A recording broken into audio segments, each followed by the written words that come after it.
systems go. Clear for liftoff.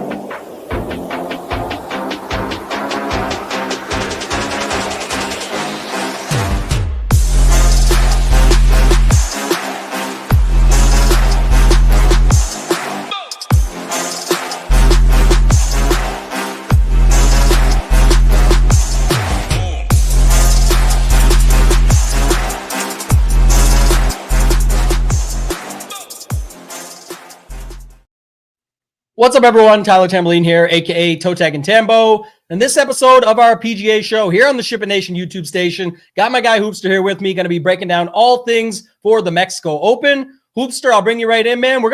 We said we're gonna try to tighten these shows up a little bit, get through the normal content that we do and go through it all. But this event, I know it's not your favorite when you get into some of these weaker field events. But talk to me, man. What's going on this fine Tuesday afternoon?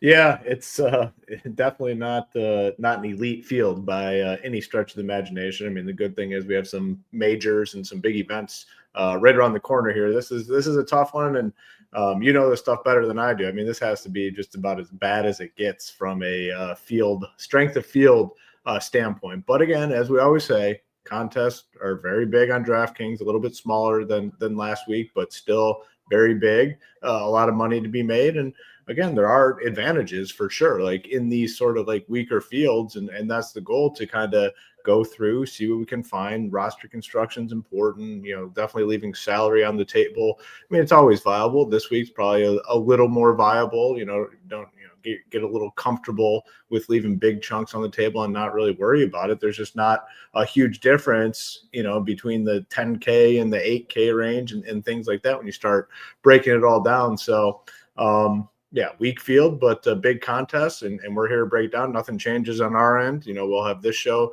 Tomorrow we got DGen, and then our guy GS Luke for all the showdown and all our content will remain the same. It'll be up nice and early like it always is. So despite the weak field, excited to dive in and talk through it all with you. Yeah, you said it best. There's some advantages and disadvantages and things like that, but we'll talk about ways you can approach the slate based on what we have in front of us. You mentioned the salary thing. I will say, just doing some back testing and researching from some stuff from last year, I think it was only like 4 of the top 10 priced golfers on DK that even sort of made it into the mix at all, and only like 2 of them were really up there. So while every week you could see like a $44,000 optimal, not saying to play for that specifically, but to Hoop's point, you don't have to spend all the salary just because you have those options up there. If you're not super excited about Kurt Kitayama at 10-2 or Patrick Rogers at 95, maybe some of you are, we'll get to that in a minute, then fine, but you don't have to do that, but most people will. So keep that in mind when you're building. As Hoop mentioned, tons of other free shows. All of our shows are free on here that you can check out. If you want to make sure you get notifications for those, please subscribe to the channel. Make sure to like this video, whether you're watching it live with us now. It helps us out. It takes 2 seconds for you to do. Or if you're watching it later on in the day or later on in the evening, do us a favor, still hit that like, subscribe to the channel. We're almost at 10,000 subscribers. And when we get there, that's going to be a $9.99 annual package with Optimizer that we're going to be doing a giveaway for. We also have a huge announcement coming up probably less than a week from now. I don't know, Hoop, if you want to go any further on the announcement stuff, and then we'll get into breaking down this field. Yeah, I mean, we've been kind of teasing it here for a while now. And, one thing that you should know, if you followed us along this journey, when we say that we have a big announcement, it's not like a little dud thing where we're bringing on some random person to do content or something like that. Like our announcements are big, game changing for what we do. And, we haven't like given any details, but again, like this is a situation where if you are a member at SHIPIT Nation, you're going to benefit in a big way from this announcement that's coming up. Probably, as soon as within the week, I'd say. I feel pretty comfortable saying at this point, the announcement will be within a week, or, give or take a day or two. It's going to be big, and we're excited. It's something, we've been working on very, very, very hard, over the course of the last couple of months, and very excited to get it out to the public. Yeah, and funny enough, too, our last huge announcement was the merger with DGen 75. Shout out to our guy. And this is the anniversary show, essentially, because it was February 16th last year. Today's February 18th, the next show we could do since. So amazing stuff there. Shout out to our guy, DGen. I know everybody out there is thinking about him. We got him coming back tomorrow night for the emergency stream. He's been on fire with those sleeper calls last week. Patrick Rogers top of the board. Didn't get the job done, but he most certainly did for $6,200. I can tell you that much. So he didn't win the tournament, but you don't need him to at $6,200. The by far best value on the slate. Absolutely crushed it. So shout out to him and to the merger that we did. This is a year removed and another huge announcement, to your point, coming down the pipeline. Let's dive in. Let's talk about this field. You mentioned leaving some salary on the table. We talked in the Discord yesterday about getting, make sure you're comfortable feeling uncomfortable, meaning can you play a 10-7 Akshay Bhatia? Can you play Rasmus Højgaard off of a bad week at 8,300, jumping up $1,800 to 10-1? Any thoughts on that type of stuff, Hoop, just getting into it before we break down tier by tier and some roster construction things? Well, I think the one thing that kind of always happens in these weaker field events is you just end up with so much salary, and it's easy to get to the top because again, you get down here, like what's the difference between an $8,500 golfer and a $7,500 golfer? Like I don't have a distinct example or a specific example, but you start to build your lineups and like, oh, there's not much of a difference. I'll save the money and I'll upgrade here. So a lot of ownership gets pushed to the top, and this isn't a typical top range, Bhatia, Kitayama, Rasmus Højgaard, the only three above 10K. So a lot of times, in my eyes, you see the inflated ownership on these guys at the top because it's just easy to get to them, and people will just go ahead and do it. So if you don't necessarily kind of have to force yourself to not do it in order to avoid it. So that's one thing that definitely stands out. And yeah, you got to be uncomfortable, but everything about this week is uncomfortable when you start going into building teams. Like any name you click, for the most part, unless you're just playing the dust balls at the bottom that are always down there, any name you click, it's the highest price you're probably paying for these guys all season long. There'll be some other weaker events where it might be pretty similar, but for the most part, you're paying the top price for every name you click this week. And again, it's easy to get to the top. So I think we see inflated ownership up here with the guys just because it's easy to get here. Yeah, I want to go through the chat here real quick, just on a couple of things. Shout out to our guy Landa. I'll bring him up here in a minute, but it's always a good week to ship it. I love that call. I saw here too, where's our guy? Shout out Nick Cat. Amazing run in the main flagship tournament this past week. I know it didn't end up going your way, Nick, but like I said, just, you got to grind through that. You said, I can't believe that happened. Now you can believe it because it happened, but it wasn't against you on it. Just saying we got to sweat these golf ones out to the last minute. Someone like Ludwig Oberg, always scary, comes through and gets it done, but still you got to look at the positives. You won like $8,500 on limited investment, and you put yourself in a position in a very strong field of 47,000 plus entries. So congratulations to you. Keep putting in the work. That's an awesome week, man. And the $10.18 max, you pretty near shipped it almost, I think, second place. So still huge results, very hard to accomplish. Congrats to you. Love to see that. And then Landa brought this up. I think this is definitely a major thing, a game theory week, all about ownership and lineup construction. I coined this one yesterday in the Discord, and I'm going to stick with it, Hoop. The saying, don't hate the player, hate the game. On a week like this, and in PGA DFS in general, I truly believe this and how I kind of focus a little bit more, but don't play the players, play the game. Like, this is the thing. Someone talked about just going to the stone on the site, deleting all the names, keeping all the color codes, the ownership, the projections, build some lineups and not worry about, but now I don't want to do it because I don't think Kurt Kitayama's worth 10-2. We don't know until the end of the tournament. Yes, it matters who ends up on your lineup in the end, but you do have to build without sort of all that stuff in mind. You can't bring the bias into it when you're looking at these golfers. You have to build strong lineups, play the game, play against the field that we're playing against, because nobody knows what any of these golfers are going to do. It's all guessing. The model says they did this. They did this. That's past tense. That's not what they're going to do this week. That's what they did. And so some of that stuff leans in, but you can always come up with 5 or 6 pros and cons for every golfer every week. We do content for a living. You can make up something good about any golfer. You can make up something bad and contradict it. So play the game this week. I think it's the biggest one. Nostra Degen, they said, I love that nickname he gave himself, and everyone started calling him that, but they called it too. There's this was the thing. Lachlan, Rogers, Dietrich, Schmid, Hoffman. The guy's been on absolute fire, just crushing it with that. Our guy GS Luke, like you mentioned, crushing it on those showdown shows. I've been tuning in myself every week. Even if it's late night for me on some of these ones, I'm still tuning in to catch it, or the morning after. So make sure you guys are checking us out. Subscribe to the channel. let's break it down here, Hoop. Anything you want to add? Just a note on those guys, DGen and GS Luke. I mean, it's such a great combination. No one does it like those two guys. The passion behind it is the key with both of them, and they're both very passionate about what they do, and it comes off, so clearly on those shows. So I mean, a huge part of the PGA offering over here, and it's free. Those are free shows. With DGen's free, GS Luke shows are free, and the content and information on those shows, second to none in the industry, second to none. And I mean, just a hell of a job that those guys do. Yeah, sweaty tryhards. We've taken that mentality. Speaking of the merger, coming over from last year, a year anniversary from that time, and you said second to none. It's like that's kind of the other thing. We know where we stand as far as DFS content, the industry, and that sort of thing goes. I harped on this, but it'll be a big part of what we've got going on moving forward. You have to remember that when other sites are seen as, oh, this is the site to go for PGA, that fires us up. That tells us, how do we get there? We're super competitive. So when we're working on the projections, the ownership, the showdown stuff, dialing in the stone, getting the content out early, all of that stuff and more, that's based around us wanting to fight for that number one spot and prove it to you and give you the most valuable content at the most affordable price. So let's talk about this Mexico Open, Hoop. We got Akshay at the top. Kurt Kitayama's up there. Rasmus, doesn't really matter. It's off a bad week. This is all strength of field and odds related. They still know his skill set, his world ranking, his betting odds, all that stuff sort of leans into the pricing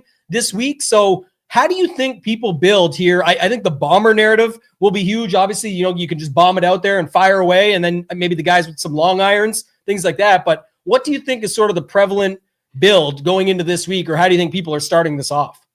Yeah, I mean, when you're looking at this top tier, the 10K guys, like I said, they're going to get, I don't know, the best way to put this is probably more ownership than they should, because the weakness of the field and how easy it is to get up here and people start building. And it's kind of, you always talk about it like one of those lazy type weeks where people are going to build their teams and then, all right, well, I have enough to get to the top range, so I'm just going to do it. Whether or not they even like the guys, they might not like these guys up here, but they're going to play them because of how easy it is when you start to build your team. So that's definitely one thing that stands out. And I do think it's even more so, that logic can even more so be applied to Akshay Bhatia at 10-7, because he's the one I think that everyone's going to want to end up playing. Hogard coming off a bad week. I mean, a really, really bad week last week. And then Kitayama has just been decent. I mean, nothing special. I mean, you look at his recent results, 49 cut, 58, 37. So I think people come up here and they're going to say, I'm just going to find a way to get Bhatia. So I think he does get steamed. He's already showing it as being pretty highly owned. I think it probably could come up even higher when it's all said and done at the end of the week. But just the one piece of advice I would say when you're building teams, don't feel like you have to play these guys because they're in the 10K range. Much different than Scotty Scheffler being up here, or Rory McIlroy, or Ludwig Aubert, whoever it is, Hideki. There's been weeks where Hideki's up here. There have been weeks when Sungjae's up here. It's much different weeks. So, like, don't feel like you have to play these guys because they are 10K. That's the one piece of advice I'd give to people this week. Like, for me personally, like, I do like Bhatia. He's going to be the highest owned. So, like, I'll play him. But it's like, Kurt Kitayama at 10-2, he's going to get ownership just because he's 10-2, which is crazy to say. He's getting ownership just because of the price and nothing else really. Same can be said with Hogard. He's going to get ownership because he's 10-1, which kind of goes against everything for roster construction, kind of. So these are spots where you can, like, make big moves and potentially fade these guys. Now, if you like them, for sure, play them. Like, definitely, if you like Kitayama this week, don't fade him because of the ownership.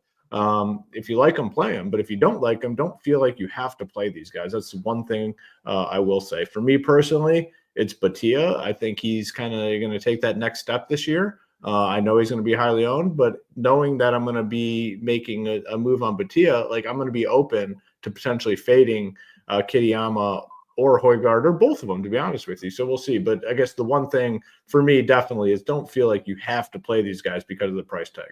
100%. And that's what we talk about a lot more on here, is playing the game, playing DFS, not about, every other show can tell you Bhatia's stats and look them up. You can get them on our site. You can get them for free on a bunch of sites. That's really not what you're buying into or packaging up or listening to this show for, even though it's free, just to say it. But I think I'm going to extrapolate further on your point instead, because you just nailed something that, I want to get out there. Like, even if you love Akshay, first of all, it's really hard to give Akshay this tournament. Like, the ownership is going to be 40% probably or something, and you're just giving it to him. Like, I don't think people understand when Rahm used to play here at the skill set that he had at this tournament, he was like 75 or 80% to top 20 this tournament. It was like there's nobody behind him. Like, Akshay is not on that level in this spot. And it's not a shot at Akshay. I love the player. I love the dude. I think he's awesome for the tour and out there. And I like him this week. You can play him and play him differently. It's not contradictory to state this. It's saying when people are just giving him the win, or almost like you need him via ownership or Kitayama or that, it's because they're spending. It's what you said already. So the part I want to extrapolate on is, I think when people say, like, I love Nick's comment here. He said, fading the 10Ks has never been less scary. Okay, but there's still levels to that, because what people do, and I'll tell you right now, this is what they do. When they move up, when they get comfortable in some of their lineups or one of them or their main or whatever, and they say, okay, I'm going to fade Akshay, Kitayama, and Hogard. And they feel in their heart, like, the only person that I'm really scared of, Hoop, is what you said. Bhatia is so good, it could be him. That's the real FOMO that they have. But what they do is then they say, well, then it must have to be the 9K range. Now I need 3 of these 9K. It's not true. Like, if you like a guy in the 9K, a couple of 8s and 3 7s, and it leaves $1,500 or $1,800 or whatever it is on the table, you're allowed to play that and stop thinking you need to upgrade a guy just because DraftKings says he's $10,000. It doesn't make him better. It doesn't make him show up as the winner. So, and also too, even with chalk versus not, lazy weeks, if you feel better about the chalk down low and you're like, well, that's the guy that stands out to me, I want to have a couple of these in my lineup, the best way to allow to have a couple of those value plays that are a little bit higher owned or being kept in check in that, 12 to 15% range is to leave money on the table. Because now that you've got them in there, how can you get different? Well, it's not who you play, it's how you play them. Leaving salary on the table with some of those value plays is another way that you can go about it. So I think these things matter way more than trying to figure out who's better between Akshay, Kitayama, and Rasmus. You'll find out on Sunday, and hopefully you've built with your portfolio accordingly, or if you play single entry, you went with what you feel is right and what you want to go with based on the tools and data you use. But I think it's just more about building it out and building accordingly. And I'm definitely going to be, I'll definitely have some lineups this week, Coop, that don't include 10Ks and also don't just jam 3 9Ks since I faded the 10Ks, right? Mm-hmm. Yeah, I agree with you. And this is always a good point, something that, I always talk about and you do as well. And it's so important. Like, never, in my eyes, like, I think it's dumb to not play somebody you like because of ownership. You have 5 other spots, right? And it's a little less applicable this week because we don't have guys like Scotty Scheffler in the field, but like, you can play guys that are popular. Just know what you're getting yourself into. Know what you need to do with the rest of your lineup. Like, if you like someone, don't fade them because ownership. If you like Bhatia this week, play his ass. You have 5 other spots to do something unique with, whether it's playing low-owned guys or something as simple as leaving a bunch of salary on the table. Like, stuff's very important week in and week out. But like, the one piece of advice, because that's like the worst feeling, like by far, is if you fade a guy because of ownership, but you really like him, and he goes out and smokes everybody, and then you're sitting there like, fuck, man, I really like that dude. I didn't plan because of ownership, and you need him this week. Like, don't fade one guy because of ownership. If you like him, play him, and do something different with the rest of your spots. You have 5 other spots. So this is applicable each and every week, maybe a little less this week because we don't have the Scotties and Rorys and guys like that, but it's just, for me, a very important point for PGA DFS. It's official. We can start 18 minutes in, 19 minutes in. Kenny made it, so we're good to go. We'll get to EVR for our guy Ryan later on as well. But I will say just another key piece too. I think, we didn't have this conversation. It's not to rehash last week. I mean, you certainly, both you and Mayo got me on this one, but like the Rory versus Scheffler thing, I kind of had like a revelation, and talking with a buddy today on the phone. It was like, I think a lot of people are earlier in the season, people are just coming off NFL, but if they are playing right now, I feel like people's bankrolls are loaded up. They're ready to play. They're into it. But I feel like the content out there is dictating more of what's happening versus later in the season, you see the projections and the ownership and stuff across other sites dictate it because more people that are playing for the long term are with the site or do have coverage. Because I don't know, like last week, Hovland did not project super well at all his value or his betting odds, all that stuff. And none of that was crazy, but he ended up getting all the love at 7,900 because so many people just said Hovland for less than 8K. Got to take a shot on him. It's a sticker shock. People, like, we've never seen him really that low. You know, he was when he first came onto the scene, but like you're looking at a guy that I think the best example is honestly the one that we gave on the show last year. That event, Victor Hovland is $9,500, right? It would be probably honestly probably within a couple $100s of that. He would be 9,500. This year he's 7,900. Now, has he had the recent success? No, but it's still fresh in people's head that Victor Hovland is a $9,500 golfer. You're getting a $1,500 discount. People are like, yeah, just give me that shit and I'll move on. So that was the mindset there. I think it was pretty clear. And then the Scotty and Rory thing, I think it was just unique situation, to be honest with you. Like, it was all the factors that went into the week led to Rory ending up being higher owned. Scotty having the injury, didn't really play a ton early on, so didn't get off to the blazing start that he did last year. Shit the bed the previous week on the back nine, shooting a 41.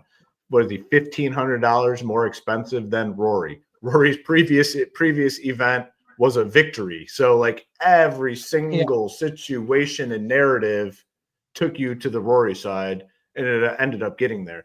Same situation though. Last year at this time, you factor in all that stuff, but Scotty wasn't injured and had success. Scotty still stays the higher owned guy, not Rory. It's just everything last week just was in Rory's favor. Yeah, Scotty came out and got the job done this week, even especially in that final pairing against Rory, just destroyed him essentially. I don't know if they would. I don't know if Scotty's like too heavenly or high on the Bible and stuff to get into the betting another golfer. Like I don't know. I wonder what the chat thinks. How much if they even played for money? What do you think Scotty and Rory played for? Because they were obviously still playing to win. There was definitely an opportunity. Yeah. They go out there and scorch it and pull a McNeely type round and get there. But do you think Hoop that Rory and Scotty played for anything? I think Scotty's definitely down to do it. I mean, he's definitely a religious guy, a family-oriented guy, but we know a lot of gamblers, and I know a lot of gamblers that are very religious, very family-oriented, and they still like to get down with some gambling and other shit. So that doesn't and he bets football. He has said in the past, he's like, I'll bet football, but he makes sure he stays clear. He doesn't want to get a suspension or something. But Andrew might be right. I mean, I feel like they probably did a little something. I don't know. Jordan says no. I feel like it might be they say what they say, but it's $1,000 a hole or something just to throw a little extra spice on top. Not that they give a shit. These guys are already loaded, and it's just golf, and they're really playing to win the tournament. It's a signature event. There was an opportunity, and Scotty did his best, man. Scotty played very well. That front nine went extremely solid for him, and then slowed a little bit, but still much better back nine than the previous week. But yeah, we'll go back to Mexico. Let's go to the 9K range, Hoop. There is 8 golfers in here. And again, you can talk about the golfers when we get to them in the names and whatever. There's some history, like Rogers has been pretty solid here and just coming off for third place. Maybe that leans over. But realistically, I care more about how do you see people playing this range? Where do you see the ownership going? And this is another one, back to my previous thought. I'll just finish with this. Taylor Moore, from an odds perspective and everything, sort of pops a little bit. And I would usually think that his ownership pops a little bit. But I'm not sure anymore because now it feels like people just go with the flow off what they've seen recently. And Rogers, Michael Kim, etc. How do you think this range plays out? I think it's the week-to-week mindset still, to be honest with you. You got a couple guys here that have been playing really well. I mean, you look at Patrick Rogers last week, the third place finish, in contention basically all week. Finished 22nd at the AT&T. So like he's been playing well. I think that's fresh in people's heads. Michael Kim, a very popular play last week, value play, got the job done, following his second place at the Phoenix Open. So I think those guys are going to be a spot where a lot of people feel comfortable going, like Michael Kim and Patrick Rogers. A couple other names to me that are very interesting. Sam Stevens, he's been very steady. I mean, very steady recently. Nothing's really popped. He had did have the second at the Farmers, but after that, 17th, 44, 31st. This is a weak field event. Like I'm very interested in a guy like him. And then another name, early on in the year, playing well, slowed down a little bit, but I'll definitely take some chances on Harry Hall at 9,300. Like he was playing well. Recently hasn't been as good, But in this weak field event, I'm interested. And then, yeah, Taylor Moore for sure. Like if people are going to overlook him, not necessarily like overlook him, but if he's going to come in lower than he should be because of some of these other guys that have been playing, more recently in the better results, like I'll definitely be on Taylor Moore at 9K. So, I think the Rogers and Kim thing, though, in this range, very interesting. Two guys, Kim been playing well back-to-back events, and then Rogers coming off the big finish last week. Like, what you do with them is interesting. And for me personally, like straight up between those two, I think I prefer Kim. Rogers is kind of a roller coaster guy. Like he could easily come out and miss the cut this week. A lot of these guys could, but it would not surprise me one bit if Rogers lays a dud here. Does that mean I'm fading him? No, probably not. I'll probably be on him, but I prefer Kim over him if you're deciding between those two. And I do think they get the ownership in this range. Scotty ain't swaying on that one, buddy. Maybe Rory, but Scotty would never be swaying on Meredith. So that's where there are probably where the morals come into play a little bit. I would say like Scotty's, sure. The gambling, no, but like cheating on the wife and the family, like Rory's obviously. Did anyone ever have the full story on that, or is it still just speculation? There's been a lot of stories about that. I don't know what actually played out or what really happened, but. And the chat said it too. Maybe it was like 10. I don't know. These guys are so rich that maybe it is 10K a hole is the standard 1K because pricing and stuff, just the value of it. I one time saw Beyonce and Jay-Z bought their kid like a $90,000 diamond Barbie and everyone freaked out. And then they're like, well, first of all, they give millions and millions and millions to charities. Second of all, you understand with their net worth, a $90 Barbie is like $15 for a Barbie for your kid, and you're buying your kid a $30 Barbie. All relative. Everything's relative, right? It's all relative to the amount of their net worth. Like they can only do so much. That's not good enough. Throw some more diamonds on this thing for they got all the money in the world, so you never know. I still like Jaeger bombs. The chat's talking about will he be popular? Yeah, might be full fade. I don't know. He's actually played just as well here, pretty much. Rogers is 10th, and 6th. He's 3rd, 18th, and 15th, but don't really care about that. It's more about recently, and I think people will be a little bit down on him off these 44th and 40th places and stuff, and I feel like he could have done a lot more. We were tracking him, and obviously I play a ton of them in Showdown and stuff like that. We wanted him to do what he was expected to do. He just didn't quite come through and do it, but he's had success in the past and recently beyond these last couple of weeks, and on top of that, we just know what he can do. But I'm with you. I like the Stevens, Jaeger, those types of plays, and then I wonder, thinking about Rye, people don't often like paying up for him, right? They don't think of him as fits the narrative for this course. Why would you play Rye when you could play, Taylor Moore, Rogers, Jaeger, Stevens, all these guys? I think there's something to be said about Rye with the strength of field. He is oftentimes playing in some of these better fields and stuff like that. So when you get him into this one, maybe he doesn't look right at 9,400, but I do think he's a solid potential leverage play here if people are automatically going to land on the Kims, the Halls, the Rogers, the Moores, and those guys. So to me, I'm fine with a guy like Aaron Ryan here, and I think you could build with 2 or 3 of these guys, and then to my point earlier, you could also start with one of these guys and drop down and not even require any of them and just leave the money or build differently than the field that way. Anything else you want to add in the 9Ks? If not, take us into these 8Ks. Yeah, I mean, just to touch on this real quick, it's like I think we talked about it on the show when it happened. It's like I don't even think she's rated. And if you're someone like Rory McIlroy and you're going to risk it all, like I believe my exact words were like, what are you thinking, risking it all for that? And maybe he's risking it all in other places too. I'm sure these guys can kind of go out and do what they want, Tiger Woods style back in the day. But like, first off, I don't think she's rated. And like I said, if that's the only thing he's dabbling in, like, man, like he's definitely doing it all wrong. So I think maybe some of these golfers struggle with confidence. It's a big mental game. It's an individual game because Tiger. These dudes get but look at all of them though. They get the hottest chicks, like these scrub golfers that overweight and look like shit. They all have just absolute smoke wives and girlfriends. So they can definitely do it. They do it. That's what I was saying. But like when you see what they stray for, look at Tiger's people that were coming for. Yeah. That was a rough scene. Like there was that seemed like a fetish thing though. It's like that's like something that like he's like just the waitress, bartender type girls, like that's there had to be some sort of fetish there, like because that's what he was into, clearly. But yeah. I want to see this for 2 seconds. So Jaeger, Rogers, Kim, Moore, Michael Kim, Taylor Moore, but I don't know if I've been right on a couple things really good. I've been wrong on like last week, definitely. So I'm not saying I'm the ownership guru, but right now I still see Rasmus getting love this week. I definitely see Rasmus. I don't think people care as much about last week as you would think, and his profile for this course. But again, if everyone's just following the groupthink, maybe everyone hates him now after that. And then I'm definitely interested in Rasmus going back to the top. If regardless of ownership, tons of different ways to get different. So I definitely think it's possible. And there's tons of ways, like you said, to go there. So nothing else in the 9K. I think people will view Kitayama and Højgaard as like the same play. And I think they end up probably pretty close to each other in terms of ownership. I think it's Batia and then something pretty close between Kitayama and Højgaard. One thing that does go well with that, to your point, actually, is kind of what we've seen occur over these last few weeks.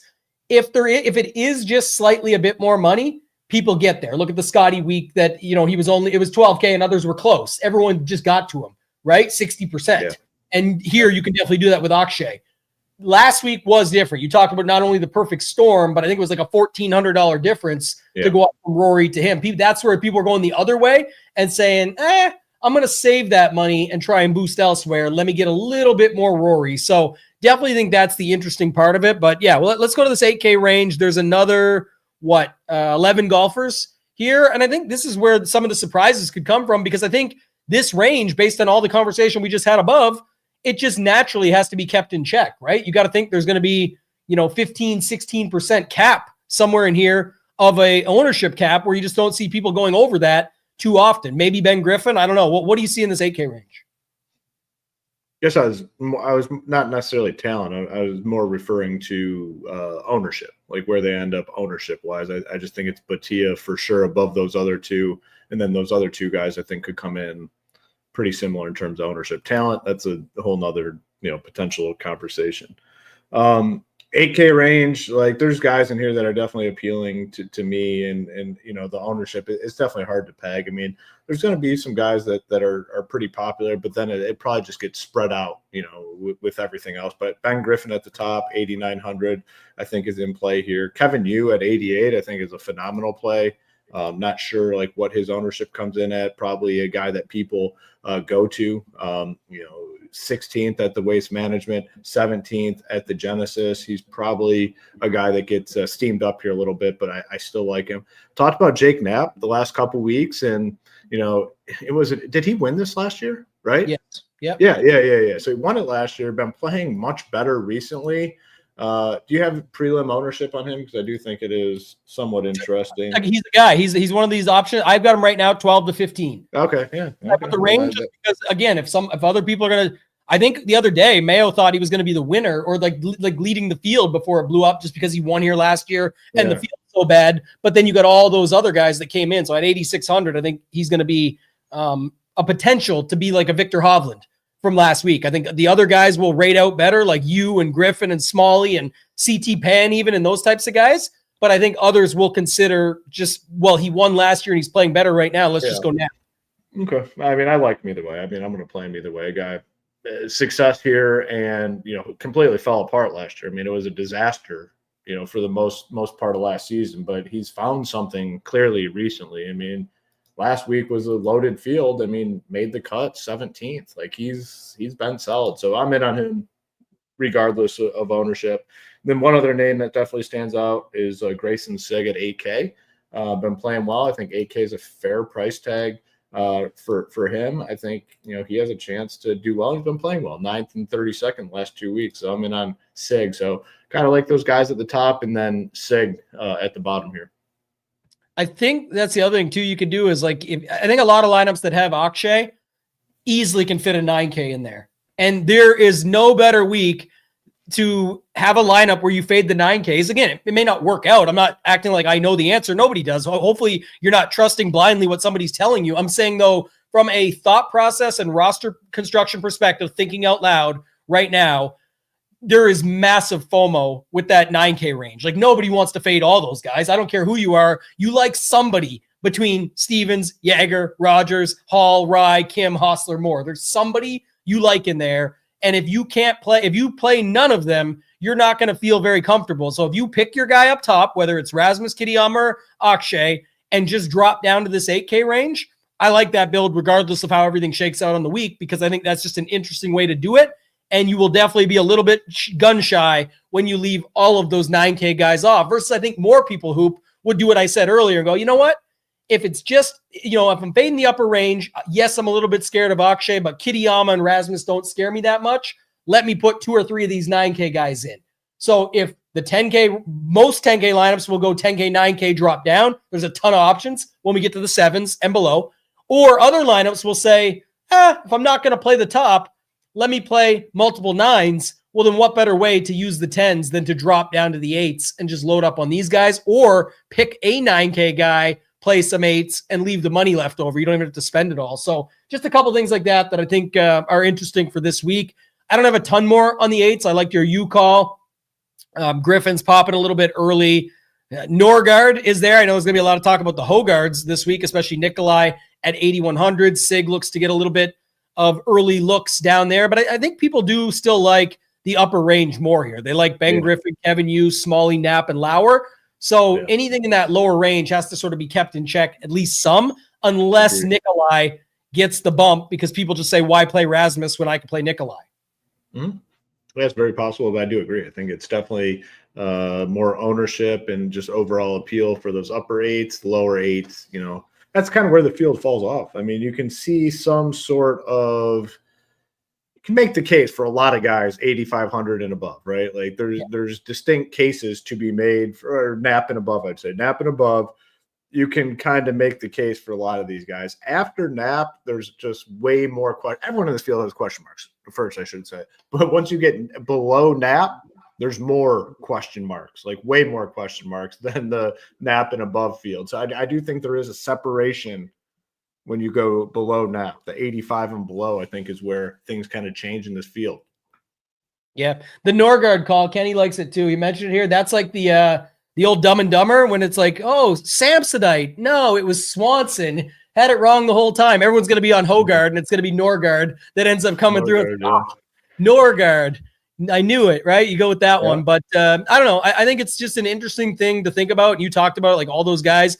This is where sort of that drop off, at least from what people feel, happens. Yes. Everybody's going to have their guys in this range. There's going to be a ton of different guys. You can make a case for. Yeah, Nick knows. I was way off. Yeah, that's what it's going to be. But the 7K range has almost 40 golfers here, Hoop. And so, I mean, you can spread it out a bunch, but I don't know. Like I see maybe some of those guys at the top, like Wallace, Meisner, Fishburne usually gets popular. Bridgman, Highsmith, they feel like the same dude. Gotterup, like I don't know. I'm seeing some names that pop from the odds perspective. But what are you thinking about this 7K range? Where do you think people are ending up in here?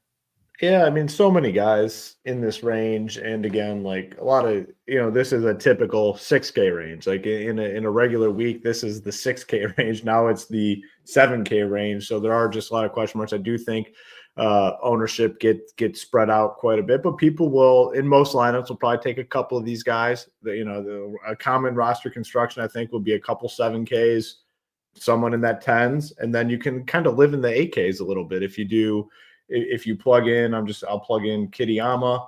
I'm going to click on 2 random 7K range guys at 73. I clicked on Lanto, and I'm going to click on Hoffman. So if you go Kitayama, Hoffman, Lanto, and the names don't matter here, it's the price tags: 10K, 10-2 Kitayama, 7-6 Hoffman, 7-3 Lanto, and then you can get yourself back into the 8K range. So I do think that's a build that a lot of people will go with. In the 7K range, though, so many guys, I'll just rattle off some that have initial appeal for me. Andrew Putnam at 78 is a guy I always like to play. He's been T32 or better in 3 out of 4. 25th at the Waste Management, so I do like him. Thor at 7,700, some interest in him. Adams Fenson, I always kind of like him. It's been rough, but he did bounce back with a decent finish at the Waste Management. Mine and Kenny's guy, Ben Silverman, 7,400. It was rough for a while. But again, another guy at the Waste Management that kind of found something. 16th. I'm always interested in him. Ventura, 7,300. It's been a pretty solid run. I mean, considering the name Chris Ventura, I mean, Ace Ventura. We'll continue on with the movie mentions, but 58th at American Express, 4th at the Farmers. 49th, like making cuts and flashed some upside. Definitely interested in him. Hoey at 72. Manacero 7,100. I think he's interesting play this week. And yeah, I mean, those are names that there's just so many guys here. And I know our guy Ren obviously would like EVR to be mentioned at 7,500, but I don't know how much I necessarily like EVR this week at 75, but those were a few of the names. Oh, he's off. Yeah. He's off him now. Come on, back one more week. Come on, this is the spot for our boy. He's coming back. He's going to treat us well this week. He's Canadian, play a little bit. Yeah. You got to stick with the Canadians. That's the thing. We'll see after Thursday. We got the big Four Nations hockey game. Our guy Nades in the Discord's been popping off. I never watch hockey, but this has been one of the most exciting little mini all-star game style things I've seen all year. And I'm excited for this Thursday night game, the Canadians versus the Americans. That should be a good one. And this was right. The American Express, he had the hole-in-one, and it was Ace Ventura, right? Just like we had Ludwig Aceberg this past week, and then goes on to get the job done. So it happens. These guys doing it and getting the job done. Definitely think that. I mean, Michael, here's the truth, and I know you've been here a long time, so I appreciate your support, but you listen to pretty much every other pod in the industry, you're going to hear every guy mentioned. They're always, every guy in the whole field gets mentioned. That's one of the things that, I've seen for years because I've been a part of some of these shows in the past. And when you just have to go player by player by player, and that's why I love what we have here at SHIPIT and what we get to do now and what I get to do, and I'm super grateful for it, is do what we want to do and do what we think is important to try and help educate others to actually improve at DFS and get good at the game. And that's what this is all about. We could sit here and talk about 3 pros and 3 cons for every golfer in the 7K range. And I could say one good thing, Hoop could say a bad thing. We could agree, vice versa, whatever. There's no value in that. Play DFS, play the game, stop worrying about all the other stuff. That's when you start to get really good at PGA DFS. I wonder here though, Hoop, like just seeing how some of it shakes out, like it has to be that upper 7K range. And it just makes me think back. I guess it's like when you go Akshay with 9K of your choice, because everyone's going to pick their poison. I think it just really solidifies my thought process on the 8K range, having to get held in check, because you can land on like Fishburne or somebody up top here, and then wherever you want in the mid 7s. And that's, again, pick your poison to all the guys that you said. I think people will lean heavier to the bombers. So if Chan Kim, I'm sure, Mayo's going to be trying to sell me on his boy toy, Kevin Roy, tomorrow. This guy's in here at 7,400. He can put it out there. Rico Hoey, that guy always gets a little bit of love. Chris Gotterup can smash it out there. So I think a lot of people are going to look at the bombers and just roll it with that. Toasty. Maybe Toasty gets roasty this week. That he's 7,100. So Matty Schmid should get some popularity. Vincent R. Norman. I think that's where people end up. And I don't know if it even matters. Like, I don't think they're going to end up at extremely high ownership. I also saw a lot of talk. Yeah, I don't know if this is true. Another one. Maybe I'm wrong. It's early in the season. People are just listening to the shows. I see nothing outside of if people really do listen to the shows that would lead to Potgeider being popular in DFS when there's 57 golfers in the 7K range or whatever it is. Maybe it's 37. I thought I counted more, but there's a lot of golfers in the 7K range. Trying to look quickly. It's 37. Sorry. But yeah, no way a guy like him gets popular. It can't physically happen.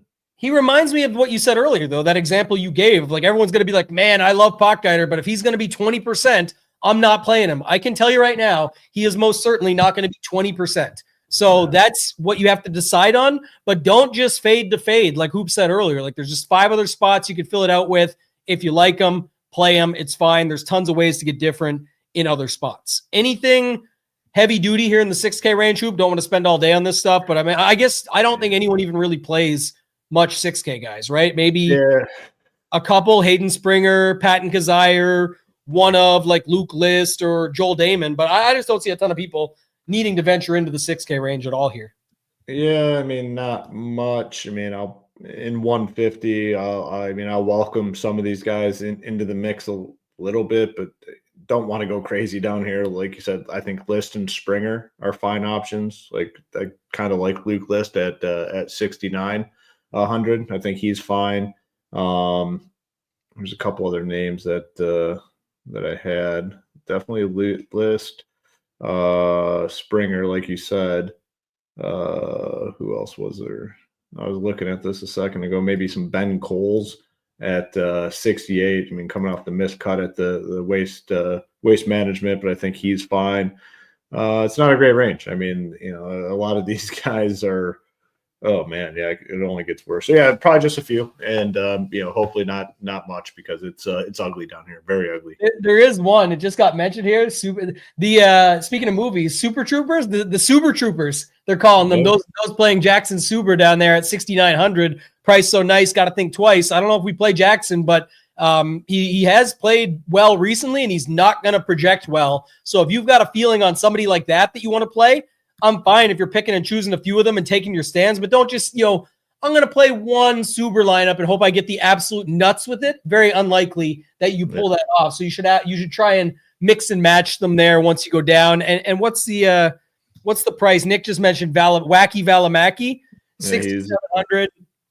I'm sure Mayo will try tomorrow to sell me on that guy too. And I never get him right, so I'm not going to be rolling it too heavy there, I don't think. But this also, Kenny, does not really work. I've been trying to run the Ho train out for years with Horschel, and you can play Hostler, you can play Chucky Hoffman, you can play the Hogards, you can play Hoey now. You can do a ton 8,200 left. Get you into that low owned 8K range to fill it out. 8,200.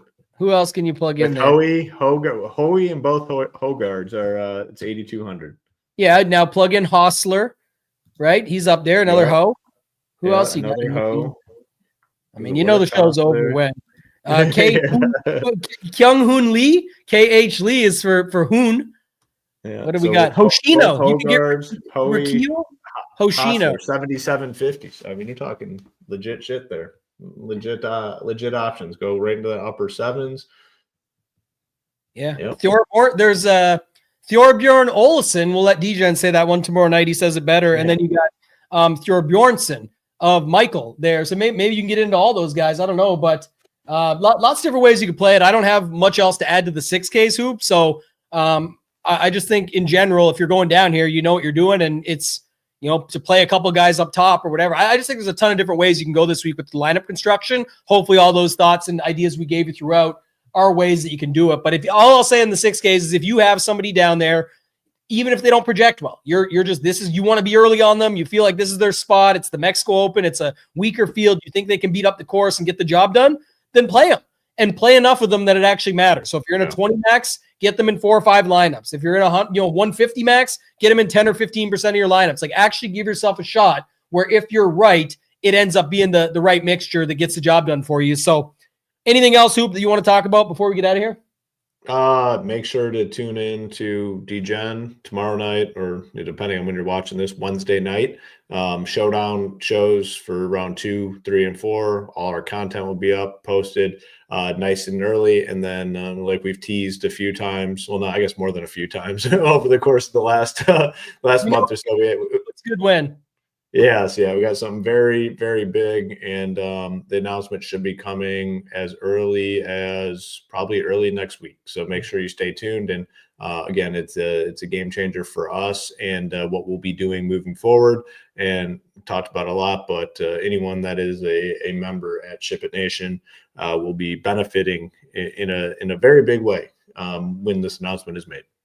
Yeah, and if you're a member, that's the key. The time to get in is now. I said it the other day. I thought it was a good one. Is the best time to join was yesterday. The second best time is right now. And if you want to get in for the golf only, you can still save $100 off the annual pass. We haven't even hit the Masters or the Players or anything yet. We're not even in March. So this is a good time to get it done. It's a full year. So you get all the events right up until this time next year. And then you can decide if you want to renew again or not. But $299 or $399, or sorry, $299 or $349 with the optimizer. This would definitely be the way to go. $349, including the optimizer, by far the best deal. And then if you want to get in and try out all access, NBA is coming back on Wednesday for Showdown, Thursday for main slate. You got MMA, NASCAR is back. We just had a fun Daytona 500, all the other sports that we carry. You can get in for $49 with optimizer for your first month. You just use code SHIP50 on the $99 monthly all access plan. So appreciate you guys. Thank you so much for watching. That's going to do it for this one. For Hoop, for myself, ToeTagginTambo, let's ship it.